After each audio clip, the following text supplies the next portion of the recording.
ICQ Podcast Episode 339, Tiny Spectrum Analyzer. Any good?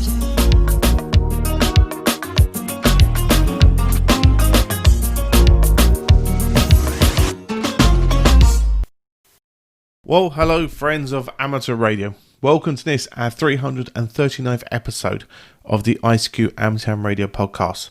Supported this episode by David Pete, Kilo Golf 5, Whiskey Sierra Alpha, and John Sandon, Golf 8 Delta Victor Bravo, along with our monthly and annual subscription donors. In this episode, Martin M1MRB is joined by Leslie, Golf 0 Charlie India Bravo, Dan, Kilo Bravo 6 November Uniform, and Edmund, Mike 0 Mike November Golf, to discuss the latest amateur ham radio news. Myself, Colin M6BOY, rounds up the news in brief, and this episode's feature is a feature looking to see if tiny spectrum analyzers are any good. Well, as always, it's your very kind donations that keep this show advert-free, and we really do appreciate all the supporters of the show that find value in what we do and help us out financially with our costs. So this episode, David, Kilo Golf 5 Whiskey Sierra Alpha, says, really enjoyed the podcast. It's honest, not filled with techno flair, only guys who love their hobby. So thank you very much, David, for your very kind words. We appreciate that there. We've also got a donation from John Sandon as well, Golf 8 Delta Victor Bravo. Now, John sent us a question, which we're going to hold over to our next episode because we are asking for your listener questions for our presenters for our end of year show. So what I'm going to ask you guys to do is if you would like to get a question to take part in that, just go along to icqpodcast.com and fill out the contact form and say pop over your question to us. We'd greatly appreciate any questions that you'd like to put to our presenters. And if you'd like to be like John, David and the other subscription donors who have helped keep your show advert free in this episode, if you'd like to help us out financially at the end of 2020, again, all you need to do is go to icqpodcast.com/donate, and whatever you find value in our show, take one of the options or make your own option up and send it our way, and we greatly appreciate that. Right, now we're going to head over to join Martin, Leslie, Dan and Edmund as they discuss and generate thoughts about the latest amateur ham radio news, including APRS balloon spans the world and a good sunspot news for HF. As always, guys, hope you enjoy. The ICQ Podcast. Come for a moment. Stay for an hour.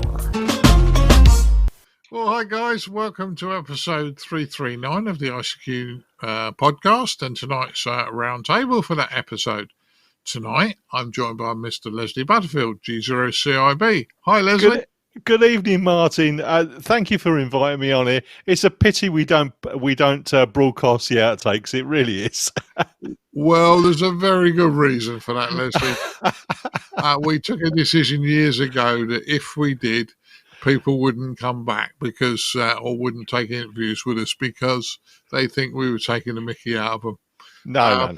But I must admit, Mr. Rothwell has your episode, which didn't go out, of you dunking Cadbury's cream eggs one night. Oh, and various people have been told about that one. Moving quickly on, Martin. Moving quickly on, because I don't keep them.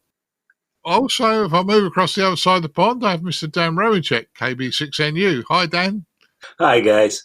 Yeah, it's. I think it's going to be a jovial one tonight, based on our initial chat. So I think we were up for some good ones tonight, Dan. I think so too. Yeah, and back over to the UK, down there on the south coast, where it's lovely and sunny and walks on the beach, Mr. Edmund Spicer, M0MMG. Hi, Edmund. You were going to relocate me to Scotland, weren't you? Yes. Good evening, Martin. Good evening, everybody. And we had 1 day's worth of sunshine last Tuesday, and the weather forecast is now rain, cloud, grey skies, coldness as far into the distance as the eye can see. So it's not all non-stop sunshine down here on the south coast, Martin. No. But I have seen the pictures of you out and about, so I'll let you tell us about that later. I'm just trying to quickly think which pictures you're referring to. The one with your good lady Paula showing you wandering along the beach with a 4-metre handheld, I think it was. Oh, right, yes. No, that was a 70 centimetre homebrew HB9CV and got across to the north coast of France using that, just a handheld. HB9CVs are wonderful antennas, by the way. If anybody has never tried using one, I do recommend it. Yeah. So all in all, good fun. Lots of things we've been up to.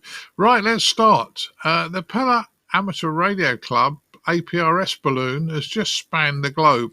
Now, I think this is a nice story. If you release a balloon and it goes all around the world and you can track it, what a bit of fun. I'd love to be involved with one of these. And Leslie, it wasn't a plastic bag like you suggested. Over to you. I was just looking at the picture on the website. You've got all these youngsters watching this thing go up in the air, and it does look like a plastic bag to me. But yeah, I'm looking at the country that it's gone through. Well, it's Morocco, Algeria, Tunisia. I'm not going to go through all of them. Israel, Syria, Afghanistan, India, China, Yellow Sea, South Korea, Japan. Like I said, there's some of those I've just missed off the list, but wow, as an experiment, it's great. Yeah, sounds like the sort of thing that maybe a few more of us should have a go at. But I know there's a lot of balloons, but we must be getting a lot of information back scientifically from these. So that's good news. Dan, what's your thoughts?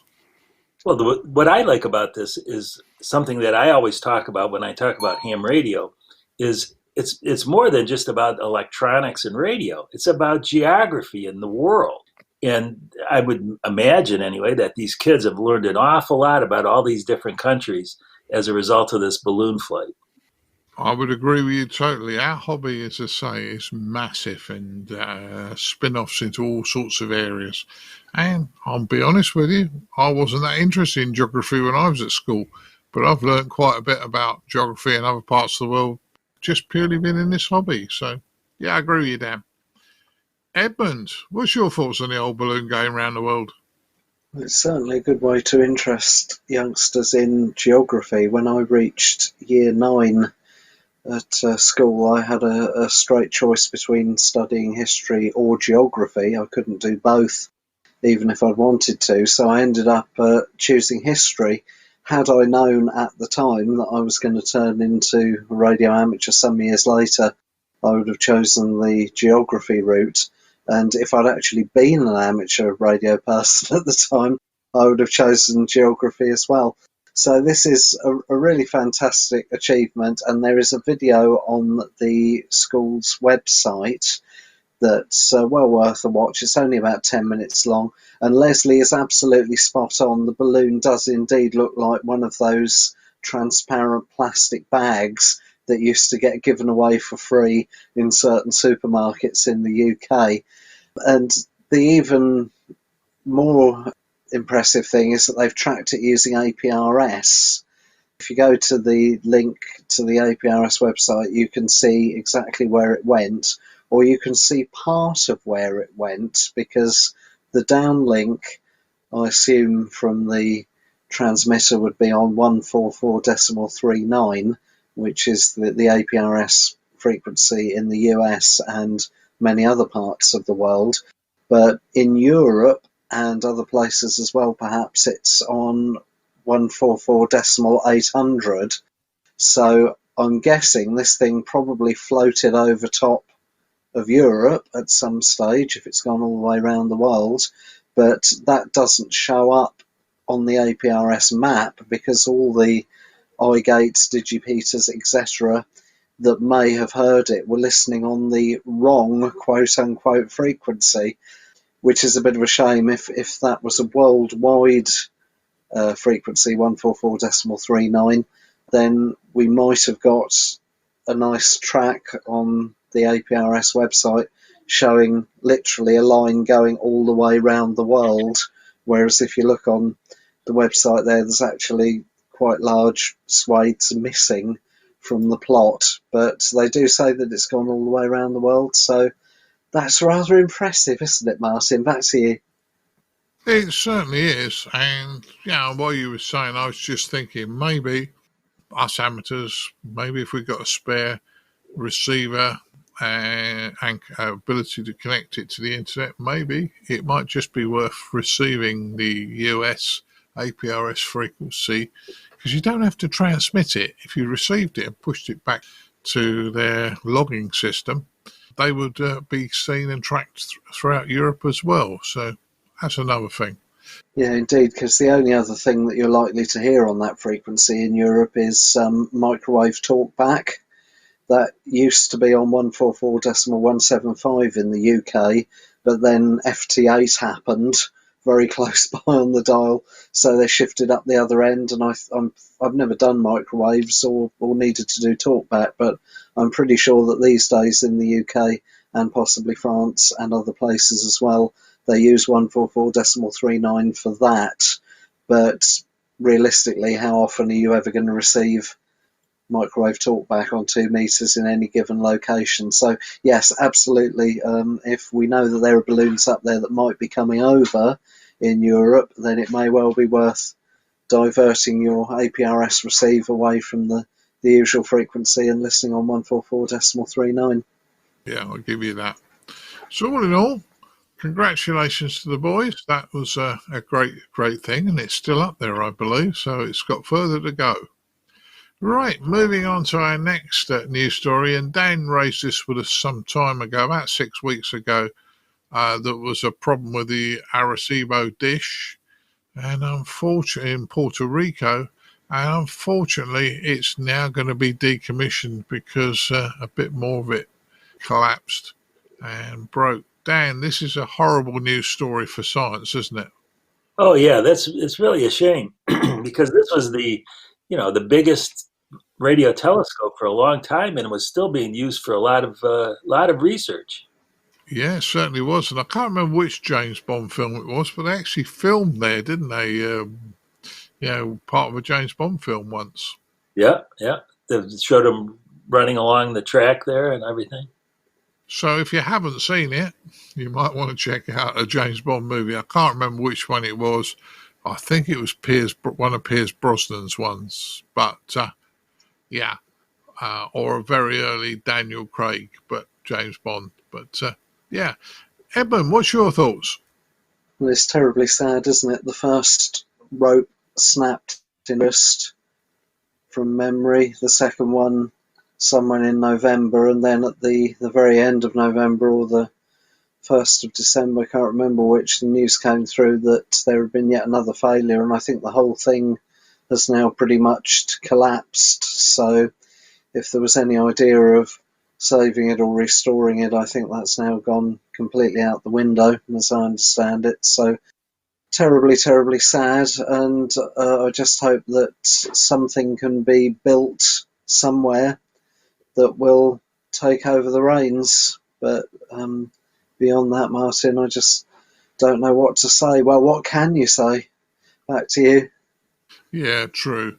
Well, Leslie, I think they probably ought to try and rebuild a new one or whatever, because it was very useful for science. But the amount of money it's going to cost, and we're hitting now, a lot of countries we're not in a recession, but we ain't far off it with lots of things happening. I don't think the money's going to be around to do this. Do you, Leslie?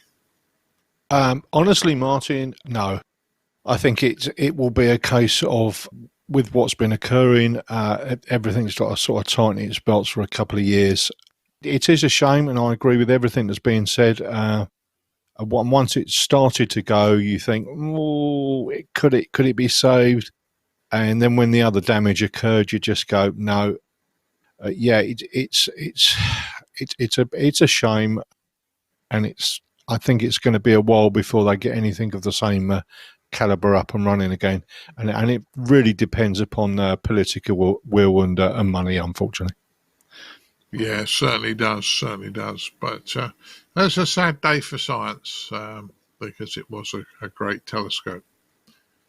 Moving on to our third news story. I liked this one. National Amateur Radio Day resolution introduced into Congress. Dan, this is your side of the pond. What do you think?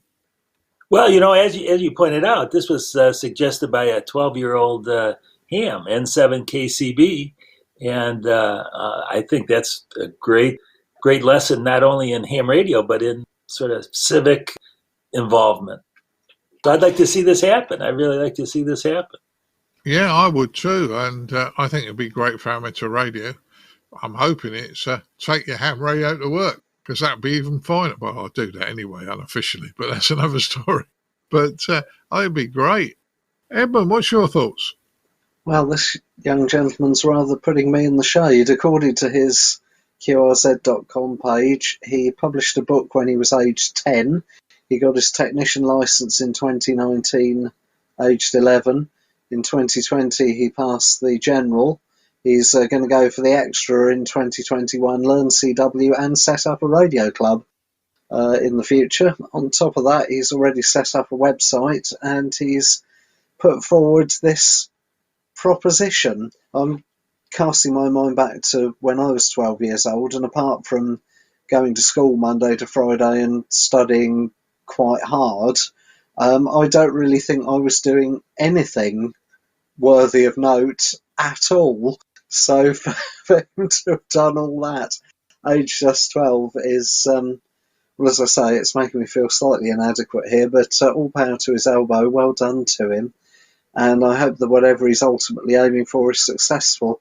I have a complete ignorance of how such things work in the US, but I think he's started it off, and now do a certain number of people have to also contact this lady who've put this forward to support it, and then does it have to go before a committee or something like that?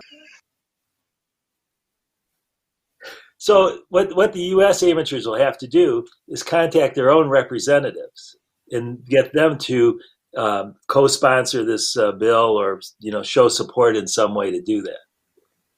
And then if enough of them do that, then it'll get passed.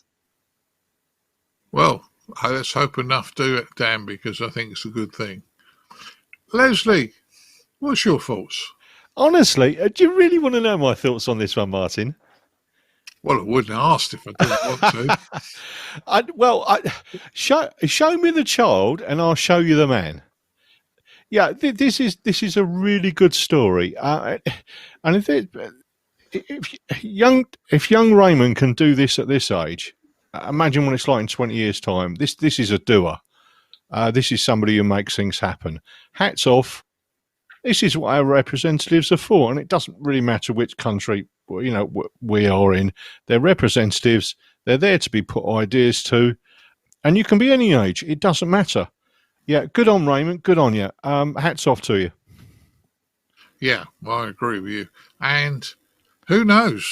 If the young lad's been this busy, he may very well end up as an ARRL president at some time. You never know. Somebody to watch out for. And if this goes through, can we have some special event stations, please? You want more special event stations? Yes. Yeah, because even though I absolutely love special event stations, I've never, to my knowledge anyway, worked one outside of Europe. So if a special event station or stations went on the air across the US in a celebration of this, then I would be very interested in trying to get them in my log. Well, there you go. That actually is not a bad idea for more special event stations. Yeah, I think the special event stations are nice because if you're not a contester, unlike Edmund, who's a serious contester. That's right. Yeah, if you're not a contester, then special event stations are great fun. Okay, let's move on. Our next news story, radio communications regulations, general user radio license for short-range devices, notice 2020 in force. Now, this is a New Zealand story, and the first bullet point made me go into full-scale panic. Leslie, you can go first on this one. You don't need a tin hat for this one. Oh dear, I think we're going to have lots of editing tonight, Martin, but never mind. Anyway, yeah, it's to do with the radio communications regulations, general user radio license for shortwave devices in New Zealand's RSN, general user radio license for shortwave devices. Notice has been updated. The notice includes the following amendments. And as Martin quite rightly pointed out, the first part I just jumped out my chair, and it says, a new provision to permit the use of the frequency range 0.1485 to 30 megahertz for wireless power transfer systems and induction loop systems used to detect foreign objects. Now, I cannot believe that it would be put on those frequencies. There's plenty of spare space that can be used elsewhere in the spectrum that has a lot less likelihood of A, causing interference to other people, and B, other people causing interference to it. I was shaking my head in this one. I can't quite believe it. I'm all for new ideas and I'm all for new things, but this one I'm not sure about this at all. That's my take on this one. And there are other things. A new provision to permit the use of frequency range 1785 to 1805 megahertz for wireless microphones, etc. And I did see something else change. And there's some other provisions as well. But that point one was the one that I sort of jumped out the chair on that. Over to you, Martin. Okay. Right, Edmund, what's your thoughts on this one? Pretty much the same as Leslie's. In Europe, the frequencies mentioned would encompass the whole of the long and medium wave broadcast bands without mentioning amateur, CB, marine, aeronautical utilities and all the rest of it. So I know there are various frequencies throughout HF that are put aside for ISM, industrial, scientific and medical devices. So I was just wondering why these devices that are being mentioned in this proposal here couldn't restrict all their RF pollution to those spot frequencies rather than splurging it all the way across HF. Right. Well, as I say, my only concern is that, all right, we don't have the whole of HF and there must be frequencies within that band that aren't necessarily used. But the biggest problem with the HF frequencies at the moment is the background noise. And we put many more in there, and you get something with harmonics in there, and you all sorts of problems. So it's in New Zealand. Hopefully, it's going to be fairly low power. Dan, what's your thoughts? So I've been looking at these regulations, and it looks like the power is pretty low. So and New Zealand is way out in the middle of nowhere. So probably total interference is going to be pretty low. But yeah, you still don't like to see it. My theory, Dan, is that once somebody sets the train in motion, other people will go for those frequencies, and any equipment built for that, if it works well in New Zealand, they'll try it in other parts of the world, and then suddenly there's a snowball effect. Yeah, you got a point there. So I think it's rather worrying. In my opinion. So yeah, I think we ought to keep an eye on that one, but just make amateurs aware of it, that it could happen. Hopefully, the guys that listen to this podcast down in New Zealand might actually sort of start shaking the tree a bit about this.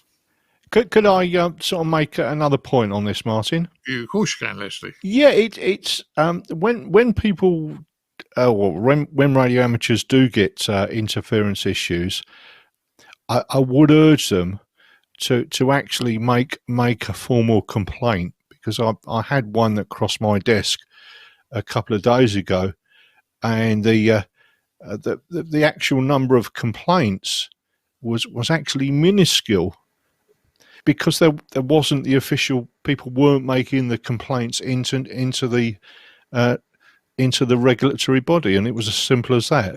So as far as the regulatory body was concerned, there wasn't an issue. So if there is interference, complain about it, guys. Otherwise, nothing will ever get done. Yeah, you're right. And I need to complain about one that's close to where I work, put it that way, that's pretty much wipes the whole of 40 metres out. So I know it's internet coming over the telephone lines, but pretty much wipes 40 meters out. So Yeah, I know exactly what you mean, Martin. I should do something about that as well. Okay, moving on. I first had a great news story that I thought I was going to tell you about. 5,400 kilometers transequatorial propagation opening on 144 megs between Argentina and Aruba. And then somebody else, a couple of days later, did 6,000 kilometers. Edmund, do you want to go first on this? Well, it was a nice surprise for me to read about this, because before tonight, if you had said to me which band can you use for transequatorial propagation, or TEP for short, I think I would have said 6 meters. And if you'd pushed me to name another band as well, I might have said 10 meters, although I don't actually know if that's right. But if you'd said to me, can you do it on 2 meters, I'm pretty sure I would have said no, because I'd never heard of anybody doing it on 2 meters. So I didn't even know this was possible. But apparently it is. And if the 2 stations involved are perpendicular to the equator, then that makes it work even better, or it's possibly even an essential criteria for it. So I am really surprised, in a good way, obviously, because as regular listeners might know, I do have a rather soft spot for the 2 meter band in all its shapes and forms, and to discover that you can actually do TEP on it, I think that's really, really good. And I'll have to bear that in mind, because here on the south coast of England, I am, I think, just about far enough south that on paper at least I could actually do transequatorial propagation, especially if I managed to launch into it through a tropospheric duct. So yes, wonderful news of something that I didn't even know was possible. And that's 6,000 kilometers. I mean, that's getting on for what, twice the width of the Atlantic, is it? It's a huge distance. So to do that terrestrially, as opposed to via, say, moon bounce or through a satellite, is a wonderful achievement. And I'll be adding that to my to-do list. Martin, back to you. Yeah, I thought you might. And what is it? 5,000 kilometres is about 3,000 miles. So it's over 3,000 miles, mate. That's a fair old distance. Dan, are you going to be adding this to your blog? Well, I don't know. I know very little about transequatorial propagation. I'm looking at the map here where these 2 stations are located, or the Aruba station made contact with several Argentinian stations. And it does look like it's sort of directly perpendicular to the equator, at least the geomagnetic equator at that point. So it's interesting. I really should probably learn more about that. I think it's a subject that we're all going to learn more about, because this, the thing is, we've had bad sunspot cycles for ages. We've been down in the doldrums. There's a lot of people at home for all sorts of reasons at the moment. And I just wonder whether something either is happening to the world, or maybe we've got better gear and more time on our hands to try some of these things, which hopefully could be one or the other. Leslie, what's your thoughts? Well, Martin, I was aware that TEP on VHF exists. I remember reading about it many, many years ago, but didn't go into too much detail. But I am shocked at the achievement. I mean, it really is something. VHF line of sight, I think we need to throw that particular theory book out the window. It's definitely not. And well, what can I say, guys? It's 5,400 kilometers, and then 6,000 kilometers just after that. I mean, that's some achievement, Martin. Yeah, and that's what makes our hobby somewhat interesting, because you never know. There are things that what should happen, and there are things that actually happen, and we do get surprised. And Yeah, all right. I've had some openings in the UK. I mean, the last episode we were talking about me working a guy from central London, 30 miles away, on 4 watts UHF with a rubber duck. And I'm down in the middle of the building. When it happens, you have a smile from ear to ear. Nowhere near as good as this, my contact, but fantastic when you get them, and hats off for the guys for doing it. I'm really pleased. Looks like maybe we'll get an insurgence of people coming back to VHF if these things are happening. I was listening on the SDR on 2 meters last night, and there was quite a bit of activity on 2 meters. So it does look as though it's on the up again. It did go down in the doldrums a couple of years back, but I think with a lot of people staying at home, it's definitely picking up again. That's my feeling. Yeah, well, I'm managing at the moment, on average, about a couple of calls a day on my way home from work on 2 meters. All right, 2 meter repeaters, and they're not always the same people, I hasten to add, before anybody says you're working your same 2 mates. So there are people around, and there are people coming back. The gentleman I spoke to today, I don't do much 2 meters. I thought I'd just put up an aerial and see if there was anybody about. Bang. I worked him, had a really interesting chat with him. So, there are people around. It's worth a do. Right. Okay. Not really a news story, but our last thing we're going to talk about tonight before we find out what the boys have been up to.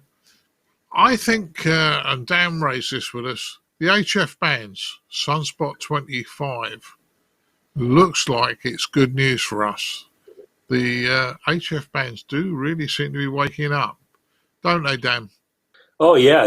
Every day now I'm hearing reports that, 10 meters is open, 15 meters is open, get on the bands. I'm just looking on spaceweather.com right now. We have 46 sunspots. And last year at this time there was 1, 2, 0. So yeah, it's great. There's been a recent study, and of course it hasn't been there's lots of studies, right? But this one study says, hey, this sunspot cycle 25 is going to be even better than the last couple. So I drag those HF radios out of the closet and hook them up and throw up a 10 meter dipole and work some DX. Certainly sounds like it. And I know Frank interviewed a gentleman. I'm terribly sorry for the gentleman. I'm trying to remember his name, but we did do an interview a few episodes back saying this was going to be a mega sunspot cycle. And if what we're initially seeing at the moment, I think he could be right. Don't you, Leslie? Yes, the fortunes of the hobby tends to go in sunspot cycles. I say that in jest, but I think it's definitely picking up. I've been playing with UHF stuff, but I think a 10 meter antenna is easily doable. We can do that and just see what happens. I'm up for it. Yeah, well, I'll tell you more about it later, but I actually had to reinstall my HF antenna, and for some reason now it won't load up on 10, so it's an off-center dipole. For some reason it won't load up on 10. I need to look at it, but it does everywhere else. Edmund, what's your thoughts? Yes, well, it's certainly a good start, isn't it? I would be surprised if there have been that many sunspot cycles down the decade where the solar flux index has increased quite to the speed and the extent that it has with this one. And a couple of weeks back, early one morning on 15 meters, VK stations were coming in. I didn't try calling them because I think half of Europe heard them as well and had the same idea, so there's no way I would have got through on my 100 watts and a bit of wire, but that's been happening. I've seen on various social media platforms reports of 10 meters being opened via F2 propagation. So it's looking hopeful. And although I don't tend to go on the higher bands a lot myself, I tend to stick to 40 meters. It was very noticeable over the last couple of weekends that on 40 metres the skip distance had gone very, very short. And for the first time in a long time, I was working stations in the UK, and in some cases stations very, very close by. I mean, I'm down on the West Sussex coast, and last Saturday I was getting 5.9+ reports from stations in Kent, Hampshire and Oxfordshire. This time a year ago, I could have turned on 40 metres for several Saturdays in a row and not heard anybody in England at all. So things are definitely on the move, and in my experience, if you find on, say, 40 metres that you are suddenly hearing stations a lot closer in than would normally be the case, that will often suggest that the upper bands will be open as well.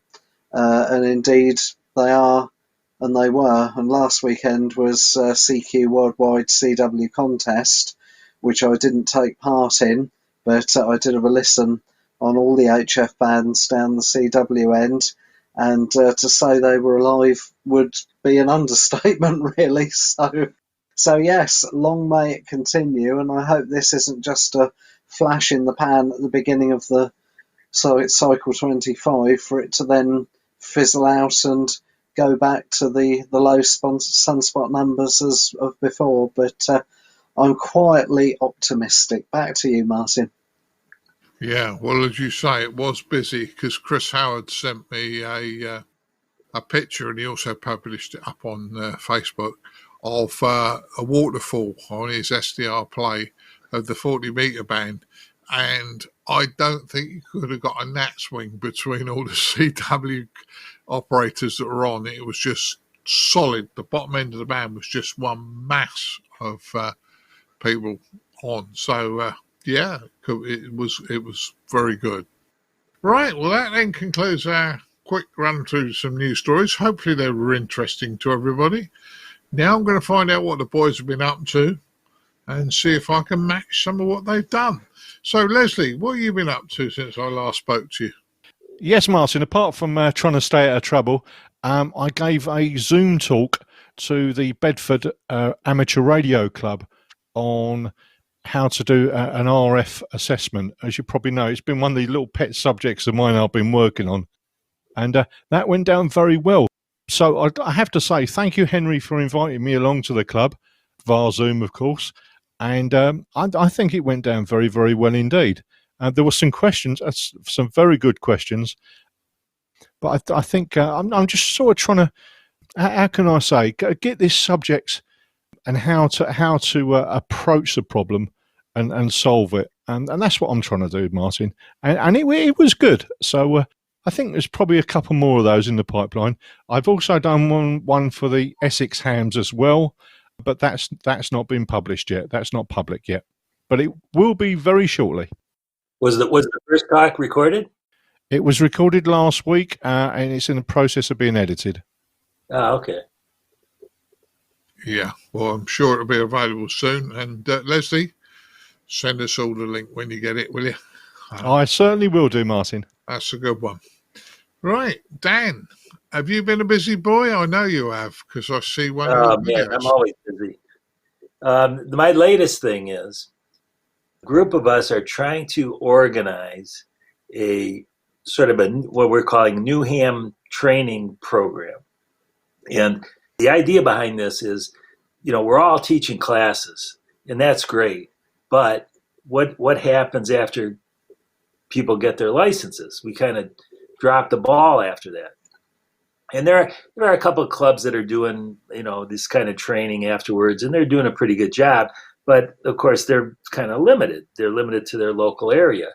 Well, I got the bright idea that if we got enough instructors with enough sort of extra bandwidth to do this, we could all share the load and come up with a good program that would be quite available to people, because it could be given at different times and all via Zoom, of course. That's the key here. And we had a first meeting last week, and we're going to meet again next week. But we're already starting to do this. I'm going to be doing a trial run of my session, which is called Having Fun with Amateur Radio, and it's just a big, broad overview of the hobby. To again, the question I get a lot from new techs is, well, what can I do now?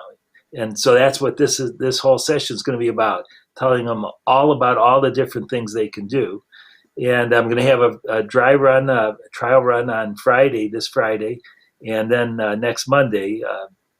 And we're going. This is off and running, and I've gotten a lot of great response from ARRL instructors around the country. There were 16 people in the meeting last Tuesday, and I've gotten more requests to be included since then. So that's what I've been up to, and it's kind of exciting. Well, if you'd like some support from myself, and we can fit it in because we're on strange time differences, I'm more than willing to try and help you, Dan. Not maybe every time, but certainly if we can talk about it offline. But it sounds like great things. And getting newbies in and getting them enthusiastic about what they can do is a great thing, because our hobby's so big now that people don't realise what you can and can't do. And even amateurs that are coming back into the hobby after a layoff of say 10 or 20 years, they're actually feeling, although they're full licenses, they're actually feeling sort of gobsmacked and where do I start? And all this all moved on so much. So all these digital modes, when did that get started? Well, about 10 years ago. Yeah, it certainly did. Yeah, so there are a lot of people suddenly, even with full licenses, struggling, and we're a friendly bunch. We should help as many people as possible. So I commend you for that one. That's a good one, Dan. I'm really pleased you're doing it. That's brilliant. Yeah, excellent, Dan. I think it starts when people get the license, and it's like, well, what do we do now? And I think I must commend you on doing that. That sounds great. Yeah, thank you very much. So, Edmund, I know I mentioned you walking on the beach. I thought it was a 4 meters. You say it was a 70 sems, I think it was. But you've also been doing other things. Special event, have you? Running the museum station? What else have you been up to? Or have I given it all away? Well, I was going to say I haven't done very much, but by you saying that, you've reminded me of 1 or 2 or 3 things. Yes, Amberley Museum will have reopened to the public and volunteers alike by the time this podcast goes out. So if you are in the UK or Europe, then please do listen for some 40 metres SSB, somewhere between 7.1 and 7.2 megs, using the call sign Golf Bravo 2 Charlie Papa Mike Chalk Pits Museum. Up till now I have been using the club call sign, and I've made roughly 100 contacts since the second lockdown in England started at the beginning of November. So hopefully I won't be using the club call sign again, Golf X-Ray 3 Whiskey Mike uniform, for a long time, because the only time I'll resurrect that is if we get locked down yet again and Amberley Museum has to close. In other news, the 4 metre references, I bought myself a 4 metre, 2 metre handheld, the Wushin KG-UV8G, and I've had a couple of contacts with this on 4 metres, but the terrible thing, Martin, that I probably shouldn't admit to, is that for most of the time I've been using it to listen to Radio 4, listen to the news at lunchtime when I'm working away. Because if you have a half-wave dipole for 4 metres, it will receive pretty well on the FM broadcast band, which is roughly 3 metres.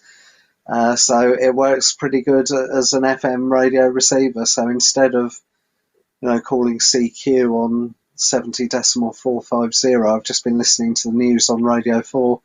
And I don't know why I've been doing that most of the time, really, because it's not the most cheerful events in news bulletins these days, are there? But I do like to know what's going on in the world. I was going to say, forget the news, just stick to amateur radio. Everybody, just switch the news off.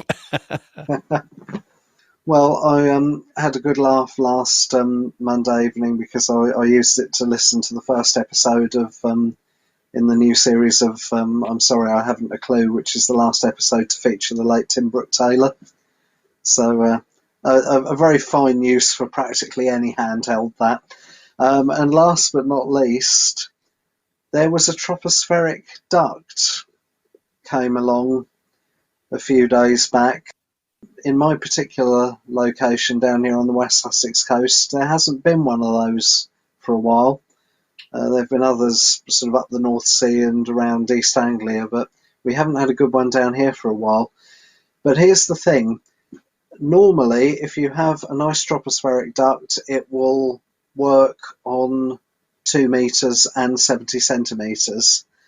Occasionally, you will get a duct that seems to work well on one band but not the other. And I say seems because it could be simply that there aren't people out there listening to come back to me calling CQ. It could be that the band is wide open, but obviously I'll never know that if there's nobody there. So I saw all the maps online and saw that there was going to be a good tropospheric duct. So I called CQ on 2 meters for ages and nobody replied at all. So my wife, after I finished work, decided that she wanted to have a walk along the beach, which is about 5 minutes away from my front door. And I've got a 2-element 70 centimeter HB9CV homebrew. Not homebrewed by me, I hasten to add, homebrewed by somebody else, and I bought it at a good price at a rally. And I thought, well, let's try it on 77s, because I know that there are some people along the North French coast who do keep a listening watch on the FM calling channel, 433-500.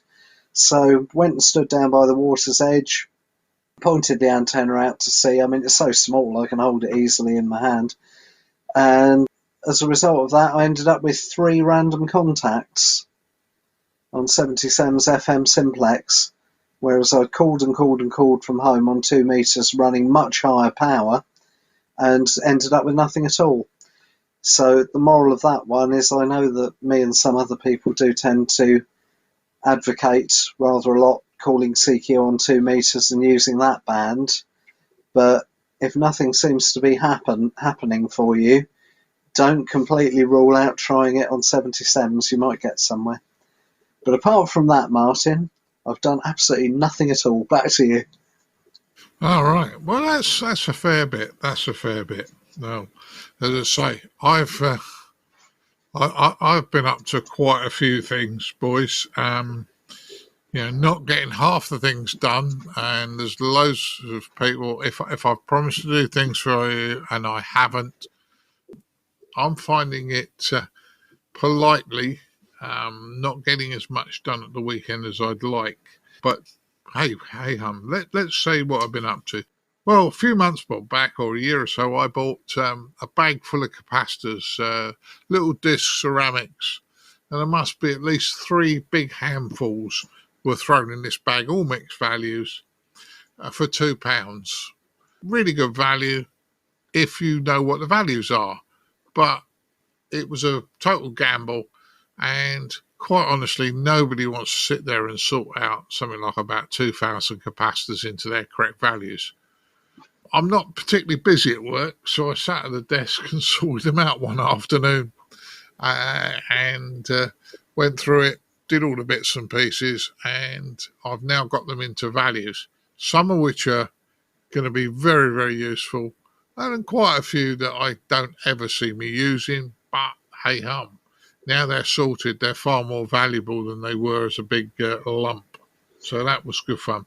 I also sorted some tantalum capacitors, and I couldn't find on the internet why, but some tantalum capacitors have blue shells, some have red, and some have like a mustardy brown colour. Can't find any reasoning why that is on the internet, why the colour difference. It's not voltage, as far as I can understand. I can't think it's tolerance, so I'll wait and find out if somebody knows, and if somebody knows, give me a shout. Carol got, or Mrs. B got the fright of her life last Friday evening. I was working late. It got dark. And halfway through the evening, before I got home, there was an almighty bang on the kitchen door window. And she thought somebody had thrown a brick at the window. And when she put the light on into the backyard, she realised that my HF antenna had come down and the ballon had hit the window. Fortunately, it didn't smash it. And I was quite surprised because it wasn't the rope that snapped, it was actually the wire that had snapped. So that went back up on Saturday. But that was a bit of a shock that came down. But hey hum. What else have I been done? I've been given 3 repeaters, of which I need to do something with. They're all trunk repeaters. 2 of them are 2 meter or in the 2 meter band, and one's in the 77s band. They all do amateur frequencies. If I can turn the trunking off, I've got a backup repeater for GB3XP out of it, and the 77s one, Martin Rothwell and I have got some ideas for. So there might be some more repeater work happening in London if we can work out what to do with these. And moving up very quickly, around episode 100, I built a Ten-Tech 1330 transceiver. Was very disappointed with it because it didn't work properly out the box. I've subsequently put it to one side, and I keep looking at it thinking I must do something about it. So this week I ordered some bits which I think will actually solve some of the problems. I think there's a couple of design problems that need, and some component values need changing. So I've ordered some new bits in specifically to do that. So I'm going to do the mods, and hopefully I'll get my 1330 back on the air fairly soon, which means, Dan, I've got to learn Morse. Hi. And another thing I also started to look at is, and I'm going to probably do this one at work next week when I'm on lates. Richard G0CIB gave me, well, I offered to buy his case for his BitX40 off him, and he turned up with the case because he didn't like the colour. And he said, while you're at it, you might as well have the BitX40. Here you go, take it. So I haven't done anything with it, Richard. I apologise until this week when I've started to put it together. So hopefully I'll have a BitX40 on the air. Well, a second one, because mine's all open construction to use as a teaching aid. But this one's going in a case. And last but not least, well, I've done the usual contacts on 270 SEMs, quite a few of them on analog, some on fusion and some on DMR. So I've been fairly busy on the air as well, and certainly had quite a few contacts. So that's what I've been up to. I think I've been fairly busy. Sounds like it. Yeah. And I still didn't do that job for you, Dan, which I apologise for. No worries. Yeah. But I will get round to it fairly quickly. Okay, well, I say I'd like to thank each and every one of you for joining us tonight. It's been a bit of a laugh, and I think we've had some fun. So I'd like to thank Mr. Leslie Butterfield G0CIB. Thank you, Martin. I mean, yeah, we've had a giggle tonight. There's going to be lots of outcuts, but that doesn't matter. But yeah, thank you, Martin. It's been really good.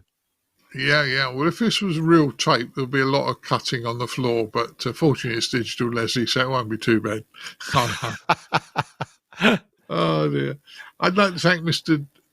Edmund Spicer, M0MMG. Thanks for having me on, Martin. Yeah, good to have you, mate. And last but not least, Mr. Dan Romanchik. Always a blast. Yeah, great to have you, Dan. And as I say, some interesting stuff we discussed tonight. We had a bit of a giggle before, which is all part of the fun. And as I say, hopefully Ruth and Matthew will be back with us the next time we record. But as I say, all in all, I think it was a good evening. So I'd like to say 73s to you all before I continue with the rest of the podcast. 73, guys. 73. 73. Keep your amateur ham radio podcast advert free by donating less than a length of coax. Visit www.icqpodcast.com/donate now. For all the news, links and information, visit www.icqpodcast.com.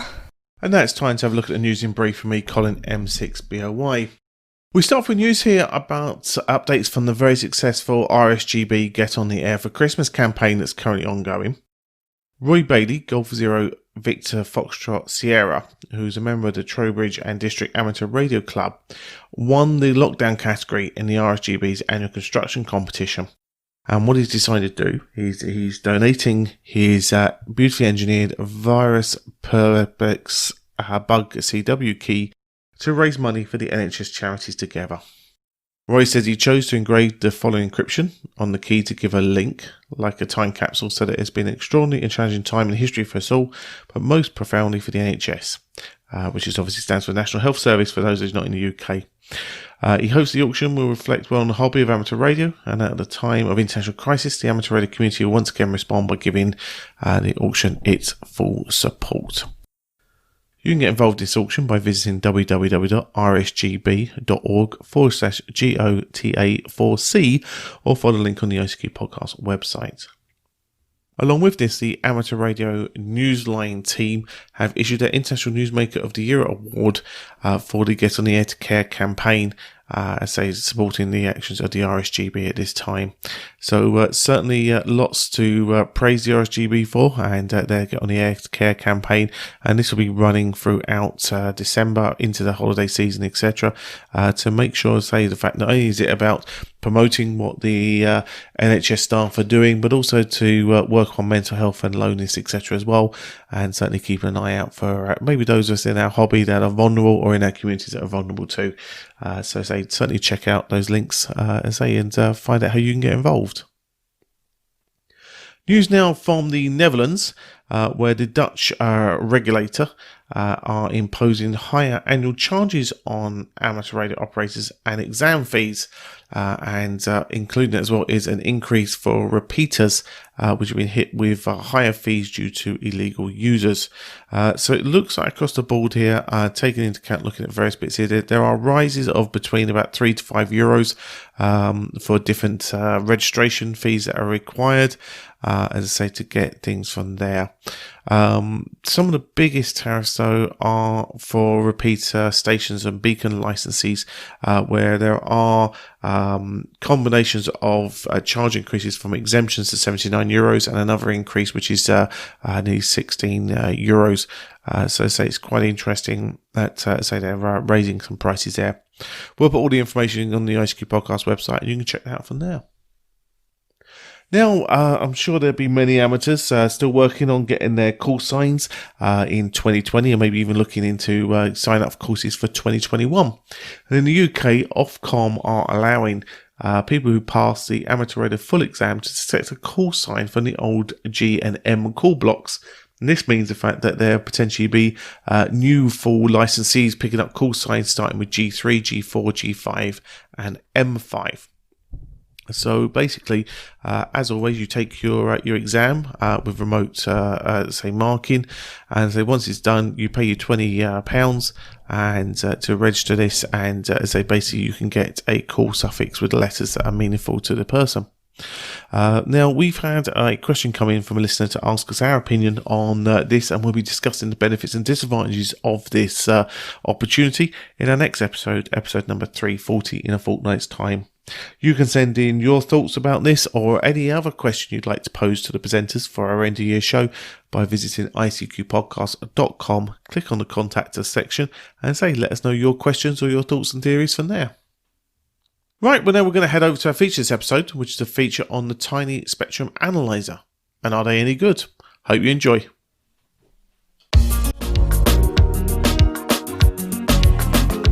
And now what you've all been waiting for, this episode's feature from the ICQ podcast.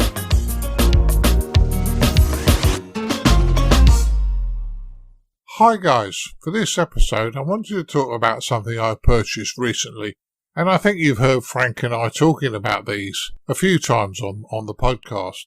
It's a thing called a Mini SA. Now what that is exactly, for those of you who haven't heard us talk about it, it's a mini spectrum analyzer. And a spectrum analyzer is a very, very useful device, that us amateurs can use. Now let me take you through some of the things it'll do. Because normally a spectrum analyzer would be in excess of £1,000 or $1,000 and be quite a large piece of equipment and quite a big investment. However, with the advent of small electronics devices, this might be of interest. So primarily, this little spectrum analyzer does have some limitations, but it's intended for use between 100 kilohertz and 350 megahertz. Well, up to 350 megahertz is certainly going to be more than useful for us guys who are down on HF and VHF to be able to check all sorts of things like harmonics and one thing and another. It also has a second range of frequencies which are going up from 240 megs to 960 megahertz. So you UHF guys can still have a quick look and see if you've got harmonics above your fundamental. Now, the device is about the size of a pack of playing cards, so it's quite small, fits in your hand, which makes it very, very portable. It has some switched bandpass filters which allow you to use various ranges between 2.6 kilohertz and 640 kilohertz, so quite ranging there. It's got a colour display and it'll show up to 290 points covering the full display. Input attenuators, well yes, from 0 dB down to minus 31 dB or 31 dB of attenuation for MF, HF and VHF input. The spectrum analyzer, as I said, is a great device, but what was also very exciting for me with this one is it had a built-in signal generator. And the signal generator, obviously, from 0.1 megahertz or 100 kilohertz up to 350 megs, and will produce a nice signal for you, and also a UHF square wave output between 240 megahertz and 960 megahertz. It has built-in calibration, and you can actually connect it to a PC for a much bigger display if you're going to use this on the workbench. Now, I think this is a great portable piece of equipment, and even if you've got a big spectrum analyzer, unfortunately I don't have one, but I thought we could see uses for both. It runs off a rechargeable battery, and they talk about it allowing a maximum of 2 hours on a full charge battery. So if you're out in the field doing some work and you needed to use it, 2 hours should be sufficient. But what a lovely little device initially. The display resolution is 320 by 240 pixels. Not massive, but more than adequate, and I found it very easy to read. The screen's 2.8 inches diagonally. It uses a 16-bit RGB pixel board. It's touch sensitive, so it's a touch screen, so you can use that. It also has a jog control, which allows you to move up and down menus and select items. Once again, it has a serial port for control, and you can then power it also off the serial port. So as I said, it runs on battery. The charge time is 1 hour on a 500 milliamp minimum USB charger. Well, that's just 500 milliamps is your standard charger for any USB socket you've got on, say, a PC or whatever. So, you can charge it up quickly within an hour, and it will be fully operational for 2 hours.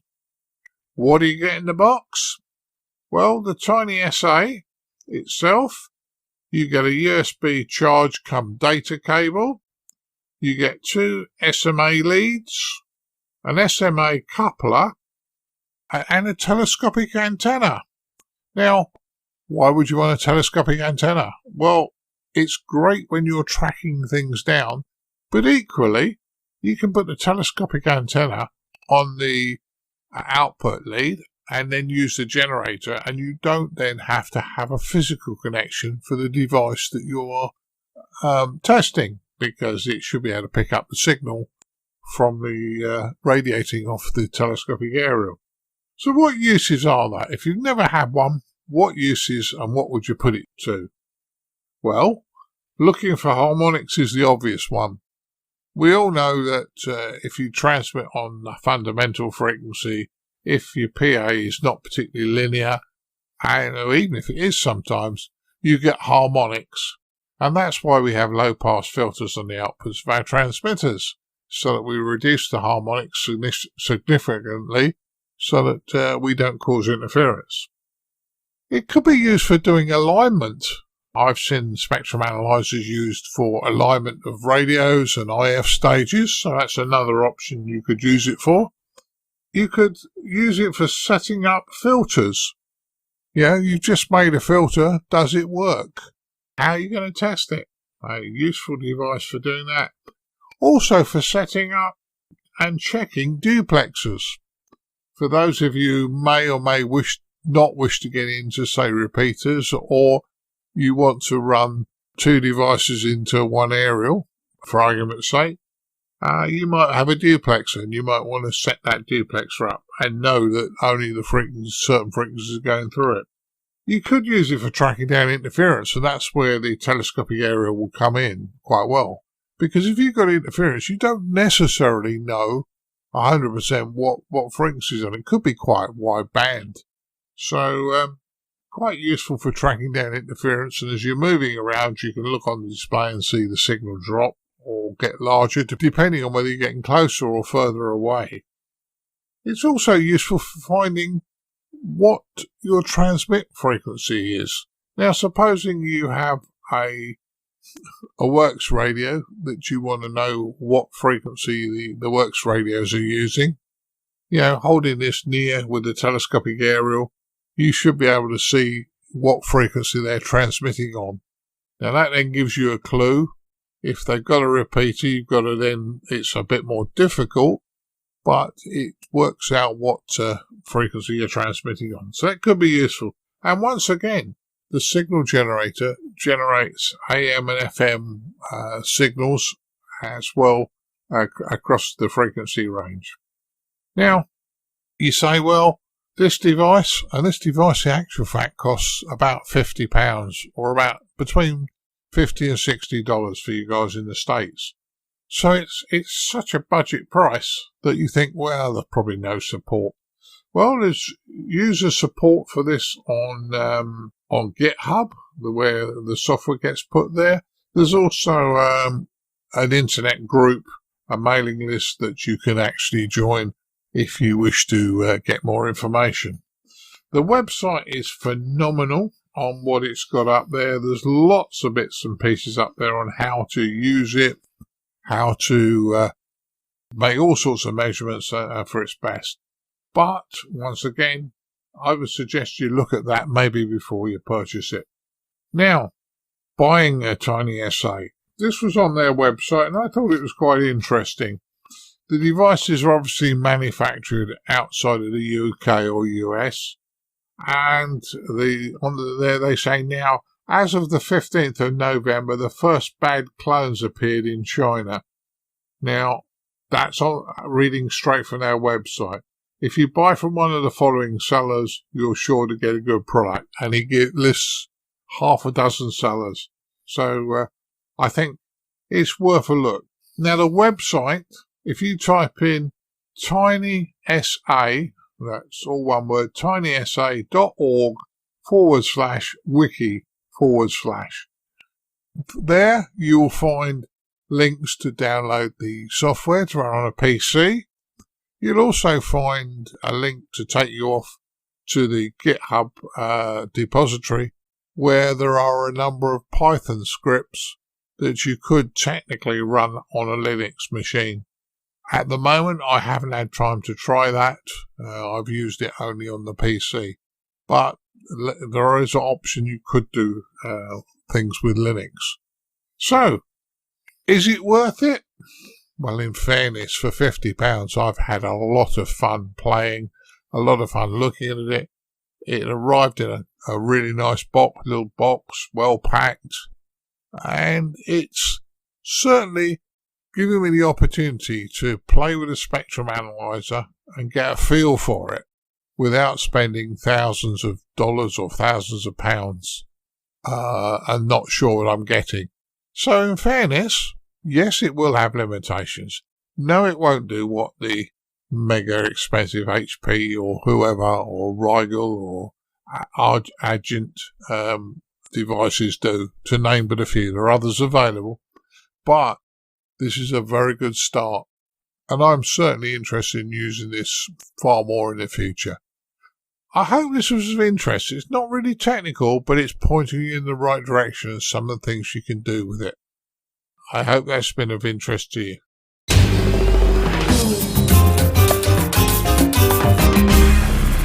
The ICQ Amateur Ham Radio Podcast, serving the amateur ham radio community fortnightly since 2008. Well, there we go, guys. An interesting feature for you. Reviewing and discussing whether or not a tiny spectrum analyzer is any good. So thanks a lot, Dad, for doing that for us there. And it's great to hear about the new toy you've got hold of recently. Certainly is, Colin. And in fairness, I find it very useful. Other hams might not. And I remember having a discussion with Ed Durant. Did he need to buy one?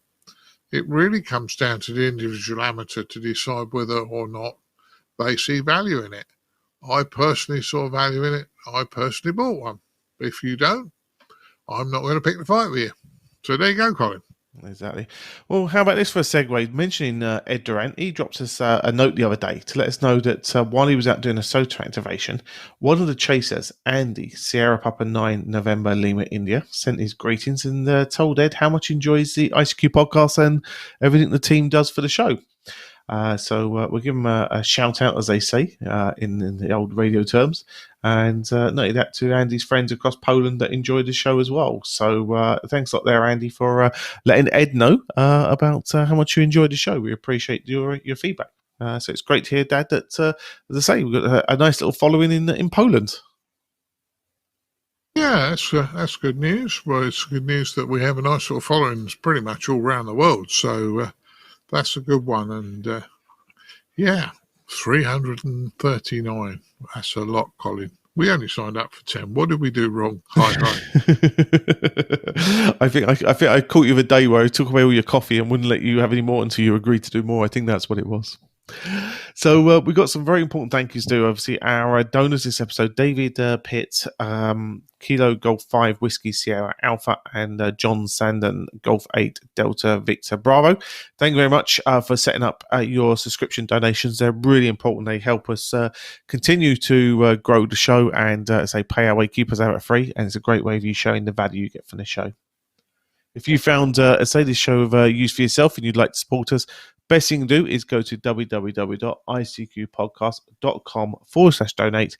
We'll say, look at some of the options there for you, or instead pick a value yourself you find for the show and send it our way. And say it keeps us advert free and pays our bills and keeps us growing. So we really do appreciate it. As always, we'd like to thank Leslie, Golf Zero, Charlie India Bravo, Dan, Kilo Bravo 6, November Uniform, and Edmund, Mike 0, Mike November Golf, for taking part in the news roundtable with you earlier on in the show, Dads. Right, but we've got one more show to do, Dad, before Christmas, and we're going to try and do a listener Q&A show. So if you've got any questions you'd like to ask the presenters for anything you might have heard over recent months or over the course of the year, feel free to get in touch with us through the ICQ podcast website. So that'd be interesting to see what comes in from there. But I just wondered if there's anything else we need to cover before we wrap everything up for our listeners for this show, episode 339. Yeah, not really, Colin. It's been a funny old year. It's been a funny old time, and when we talked about what I've been up to, I've obviously been pretty busy. For those of you who I've spoke to or meant to speak to or whatever, it's not I'm avoiding you. I truthfully, like Colin at the moment, don't know which way's up. So if I haven't got back to you, it's my apologies. Yeah, as I say, maybe that should be one of our Christmas time resolutions, to sort out all the email that's still sitting there that we need to get hold of and deal with. But I suppose the biggie is the fact, because we've not been able to see you guys in person this year. I know it's a great joy when we go to places like Dayton and Friedrichshafen and Newark in the UK, and then even some of the smaller rallies that we get to. It's always great when someone sort of grabs us by the hand and thanks us for doing the show, or tells us about what they're thinking and what they're doing, etc. It's always fantastic to come across those type of meetings, and not having those this year has been a real disadvantage. So you never know. The sign's looking maybe better for next year. We'll see what happens, obviously, and it'd be great to get out and about when we can to meet up with everyone again. And as I say, in the meantime, we'll keep doing the show for you, and hopefully giving you a bit of entertainment and a bit of thought processing along the way. Well, I'm going to send you off to the kitchen now, Dad. As I say, Christmas time, there must be one of those lovely chocolate selection boxes of biscuits somewhere in your house. I'm hoping that you can dig out one of those lovely full wrap chocolate biscuits and set that alongside a cup of tea there for Mrs. B and look after for the rest of the day. So I'm going to set you off for that task for the rest of the day, and I say bid you 73s. Okay, Colin, no problems at all. Well, I think I might go one better. I think I might open the box of mince pies and give Mrs. B a mince pie with a cup of tea, just to be different from a chocolate biscuit. So there you go, Colin. Lovely, lovely, lovely. Well, 73s all, and we'll catch you all again in a fortnight's time. 73s. Yeah, 73.